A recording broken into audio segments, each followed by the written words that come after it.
Preguntaron de Venezuela, porque hablar de Venezuela en este momento es hablar de México, así seguro. Por ahí les voy a poner la liga, o en Facebook o en YouTube, o se las pasamos a los compañeros del buzón, de una magnífica entrevista que Telesur le hace a Thierry Meyssan, francés, de la red Voltaire. Devela cuál es el mecanismo norteamericano. Y las hipótesis de Meyssan son espantosas. Él llega a afirmar que no les interesa el petróleo de Venezuela a los gringos. Les interesa destruir al país. Porque los venezolanos no solamente tienen petróleo, tienen oro, tienen coltán, tienen uranio, tienen torio. Y ellos, veamos lo que está sucediendo, lo que sucedió en Yugoslavia. Los gringos se meten a promover la guerra en Yugoslavia y Yugoslavia quedó fragmentada en 7 países, muchísimos más fáciles de controlar, países pequeñitos, Eslovenia, Montenegro, Serbia, los ponen a pelear entre ellos. De hecho, lo que dice Thierry Meyssan da el testimonio de un equipo de francotiradores italianos que estuvieron presentes en Medio Oriente y cuyo papel es el que militares jugaron el 2 de octubre de 1968 en la Plaza de las Tres Culturas.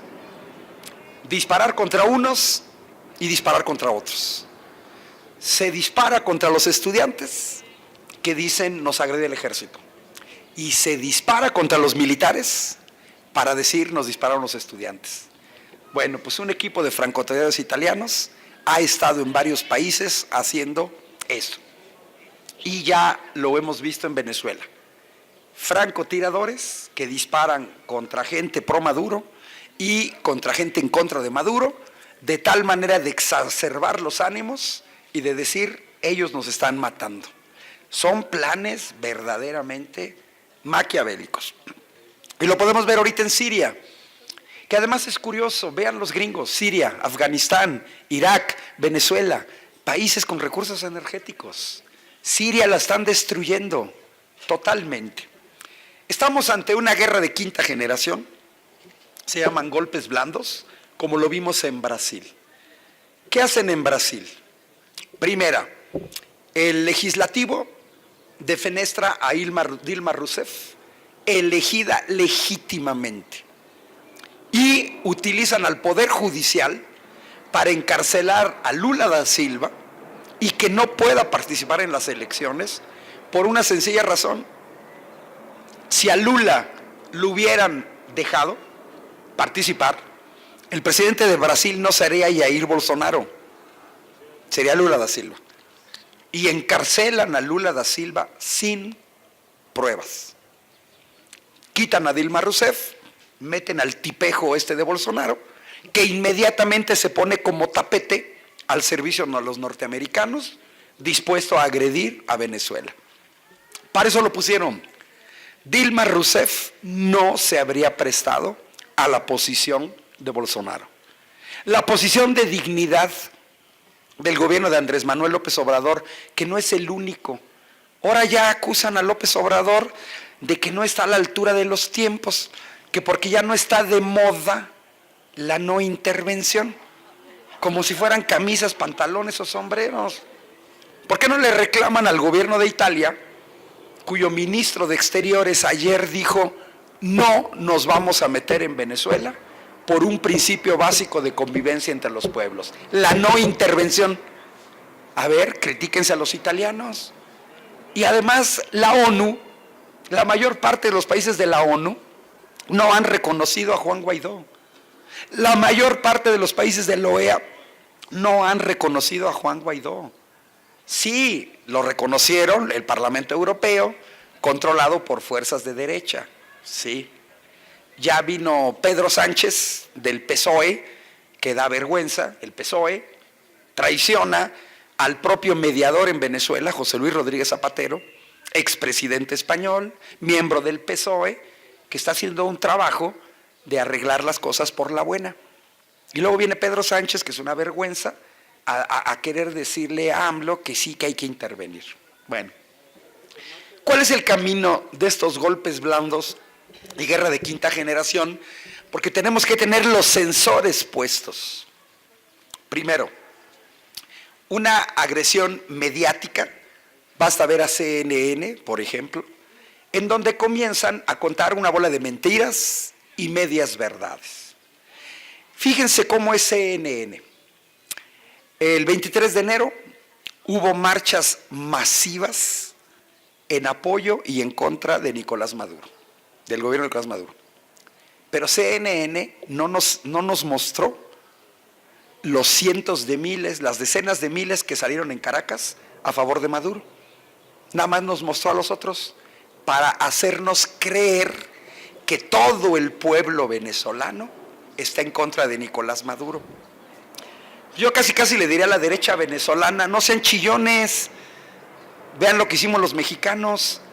¿A poco ustedes tienen un organismo tan tramposo como el INE o como el IFE? ¿Qué fue lo que hizo Morena? Nos hicieron fraude en 2006 y seguimos batallando y no le pedimos al ejército que diera golpe de estado. Lo arreglamos por las buenas. Nos volvieron a hacer fraude en 2012, nos volvimos a organizar y le ganamos al PAN y al PRI. Que no me venga la derecha venezolana que no le pueden ganar unas elecciones a Maduro. Pues sí, pero tienen que participar. Miren, entrevistan a un argentino que va a Caracas y dice, yo quiero ver en vivo a los venezolanos hambrientos porque no hay nada que comer. Y lo primero que se sorprende es que llega a un país donde el litro de gasolina cuesta 50 centavos de peso. 50 centavos de peso. Llenar un tanque de gasolina de 50 litros cuesta 25 pesitos. Ya, 25 pesitos. Lo que cuesta una torta. 25 pesitos.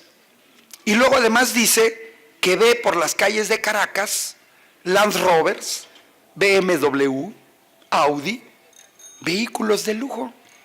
Y yo lo veo y vean y observen una cosa en muchas de las cosas que nos muestra CNN y una cosa que yo observo, la manera en la que están vestidas la gente que protesta.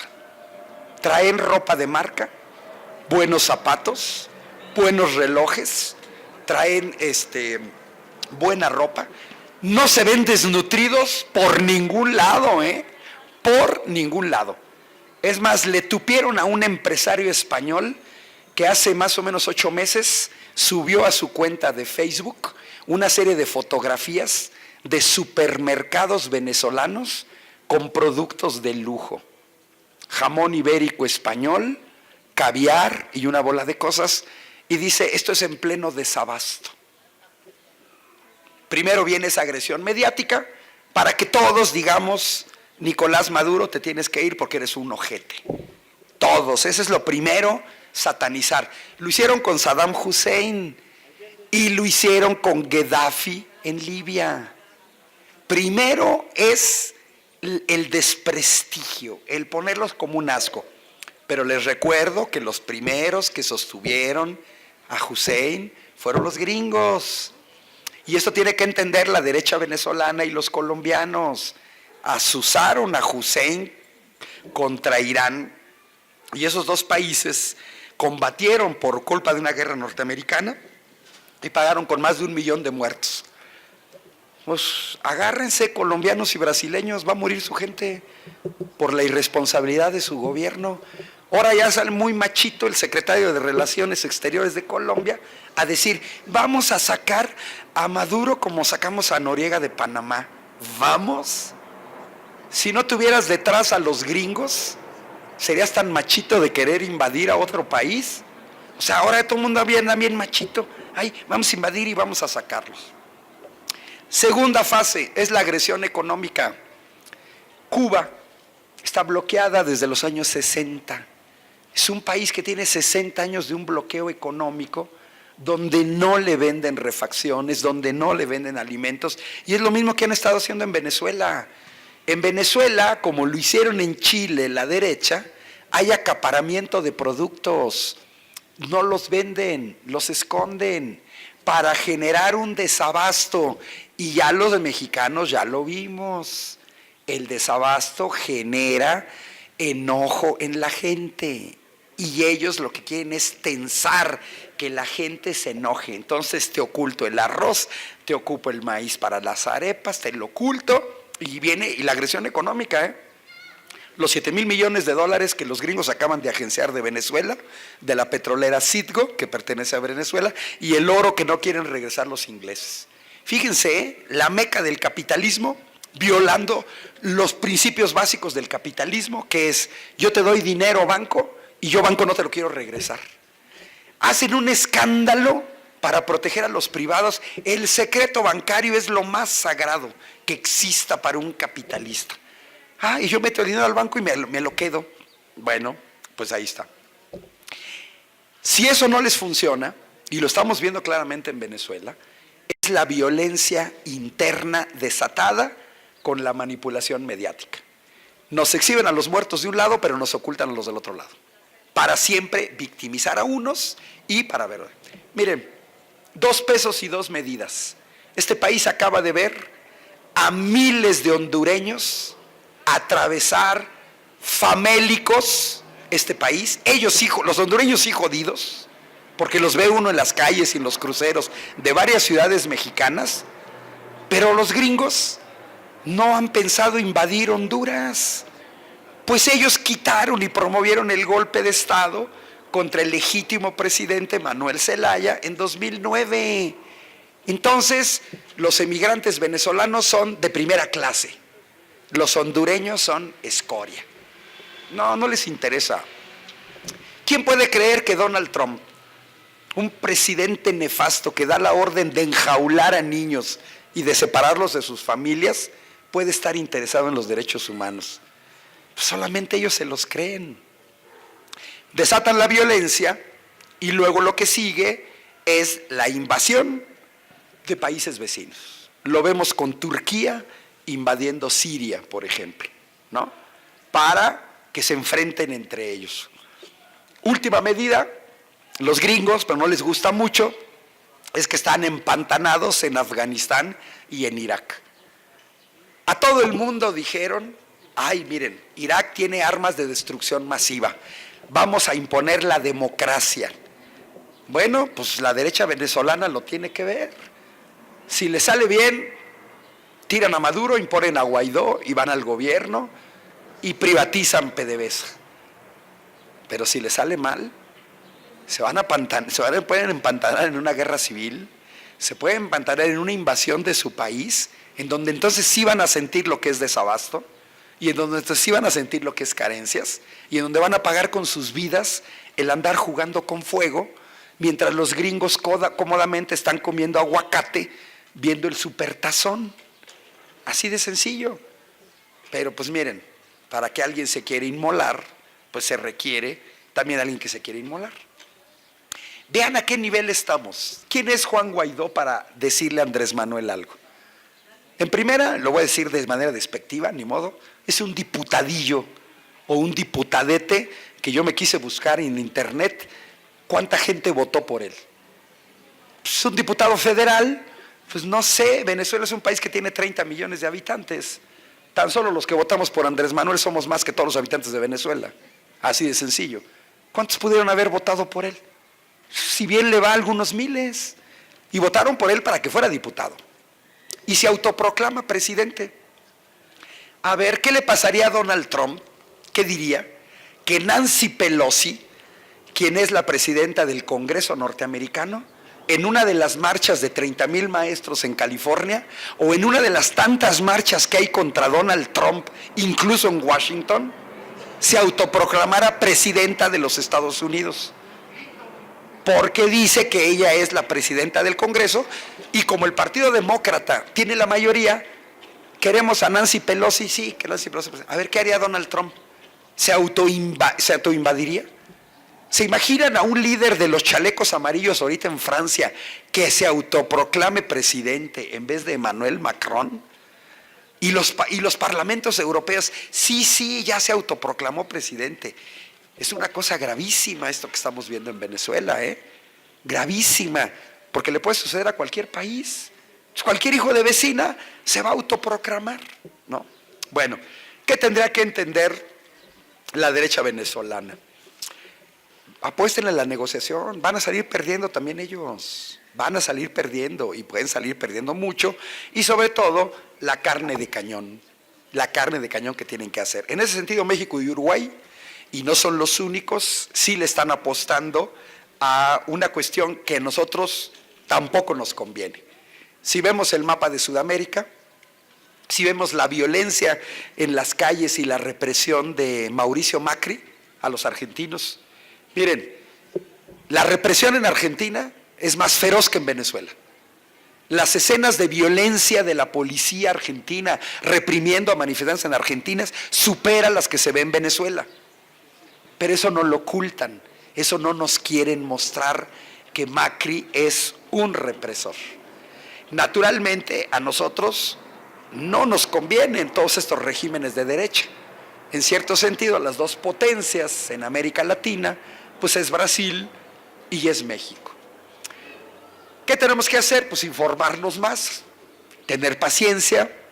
Los problemas técnicos en Pemex van a requerir tiempo. Por ejemplo, esto que dice Rocío Nale. Vean a qué nivel de estupidez. El haber vendido 2 plantas de hidrógeno al interior de refinerías en México es como si ustedes les vendieran la cocina de su casa. Y entonces, cada vez que ustedes se fueran a hacer un huevo frito o un sándwich, tenían que pagar una mensualidad a quien le vendieron la cocina. Porque esas plantas de hidrógeno estaban dentro de las instalaciones de Pemex, se tiene que pagar una renta, creo que en una de ellas es $1 millón mensuales, se venda o no se venda hidrógeno. Yo que me esperaría una revisión de los contratos, ¿quién compró? ¿A quién autorizó esa venta? Y que nos digan los nombres y anular esos contratos. Recuperar esas plantas le costaría a este país 4,000 millones de pesos. Me parece que una fue en Salamanca y la otra, Salina Cruz no, porque Salina Cruz no tiene, puede ser Tula y Salamanca. Salamanca seguro, Salamanca vendieron una. Entonces, pues, yo los invito a que sigan estos esfuerzos con el buzón, a que seamos difusores.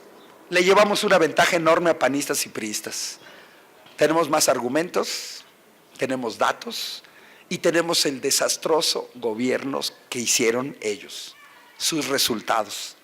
Así es que pues hay que retarlos, a debatir, hay que dar datos, etcétera. Y a final de cuentas, a nosotros lo que nos interesa no es un revanchismo. Le apostamos por un gobierno diferente y lo estamos observando.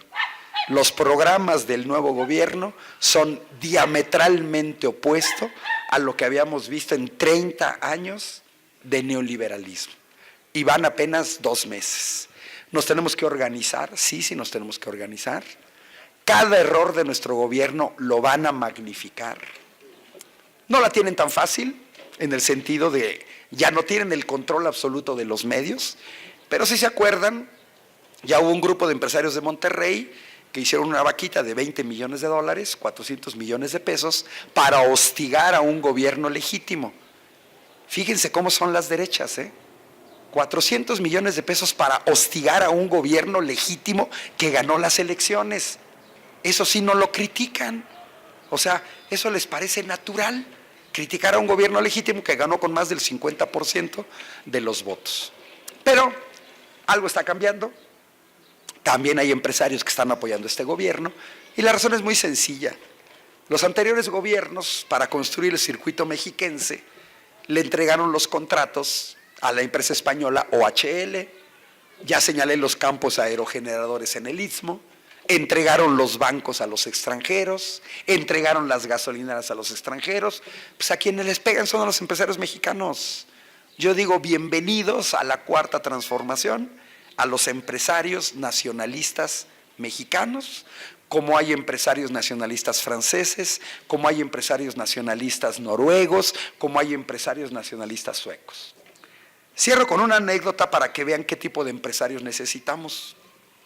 Yo trabajé 10 años en Italia Y me tocó ver en primera mano cuando los coreanos le quieren comprar a Agnelli, el dueño de la Fiat, el principal productor de automóviles en Italia por décadas. Entonces los coreanos le quieren comprar su fábrica a un señor de 80 años. Si hubiera sido mexicano, había hecho lo que hizo Mariazún Aramburu Zavala, que se deshace del Grupo Modelo, una de las principales empresas mexicanas, y la vendió. Y se la vendió a un grupo belga, a un grupo brasileño, por hueva. Ay, qué hueva administrar una empresa transnacional. Agnelli le dijo a los coreanos, no les voy a vender la Fiat, porque yo ya sé qué van a hacer. Fíjense, un empresario de 80 años, que ya está más cerca de la tumba que otra cosa, yo no les vendo mi fábrica. Ustedes van a sacar la producción de Italia, van a generar desempleo, van a generar delincuencia en mi país, y yo no quiero la destrucción de mi país. Un tipo que está a punto de irse a la tumba. México necesita ese tipo de empresarios que le apuesten a los mexicanos. Yo soy formador de ingenieros, tengo 30 años formando ingenieros. Tenemos estudiantes brillantísimos que tienen que dejar su país y que van a hacer ingeniería y van a crear tecnología en países extranjeros que luego los extranjeros nos venden. Yo creo que este país sí le está apostando a los mexicanos, sí le está apostando a la juventud mexicana, pero también necesitamos empresarios que se pongan a trabajar. Hace 40 años, los indicadores económicos de Corea estaban por debajo de México. Díganme, ¿quién trae de aquí un celular mexicano? Nadie. Pero ¿quién trae un celular coreano? Marca LG o marca Samsung. Y miren, ¿y quién tiene pantallas planas? Samsung, etcétera. Hace 40 años, más de 40 años, el gobierno coreano llamó a sus empresarios. Es el tipo de empresarios que necesitamos, y les dijo, nos vamos a dar un entre con los gringos, con los alemanes, con los franceses, y nos llevan mucha ventaja, muchísima ventaja. ¿Qué necesitan del gobierno? ¿Saben qué dijeron los empresarios coreanos? Mayor inversión en ciencia y tecnología y en educación. De lo demás nos encargamos nosotros. Y ahí está Daewoo, un país que no es petrolero, construyendo plataformas para extracción de petróleo en aguas marinas, el productor número 1 en el mundo. Y no son petroleros, son los empresarios. Si hubieran sido empresarios mexicanos, ¿saben qué hubieran dicho? Queremos una reforma laboral para pagar salarios de hambre y queremos que nos condones impuestos. Empresarios mexicanos, pónganse a trabajar, saquen la casta, muéstrenos a los mexicanos que son verdaderos empresarios, tan nacionalistas como son los empresarios norteamericanos, australianos o ingleses. Bueno, y gracias porque se me está acabando la voz.